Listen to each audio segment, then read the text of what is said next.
სანამ ჩემი ბიძაშვილი და მამიდაშვილი ჩემს სახელმწიფოებში ჭერს აკრავდნენ, გადავწყვიტე ოჯახური ვახშმისთვის ლულა ქაბაბი მომემზადებინა.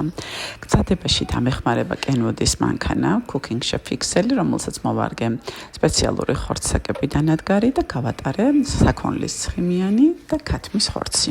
ცალკე გავატარე ხახვი და მწვანილი და გავწურე საწურზე. შემდეგ კი შევურიე ერთმანეთს სუნელები, კოწახური, ხახვი და მწვანილი და ძალიან კარგად და დიდხანს ვზილე.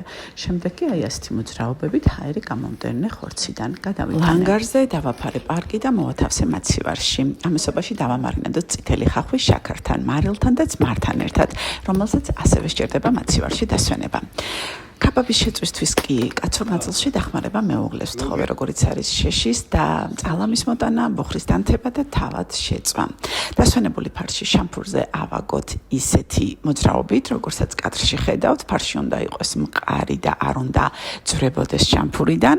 თუ შამფურზე შეწვას ვერ ახერხებთ, ასევე არაჩვეულებრივი გამოდის ტაფაზე ან ღუმელში. შემწვარ ქაბაბს კი მოვაყაროთ დამარინადებული წითელი ხახვი, ოძახური და მწვანილის სურვილისამებრ. მამაჩემ ცალკე მოამზადა თავისი საფირმო საწებელი, რომლის გარეშეც ქაბაბი წარმოუდგენელია და რომლის რეცეპტსაც გიტოვებთ აღწერილობაში. მოკლედ, საოცარი, წვნიანი და გემრიელი ქაბაბი გამოგვივიდა. გირჩევთ, რომ გააზიაროთ რეცეპტი თქვენს.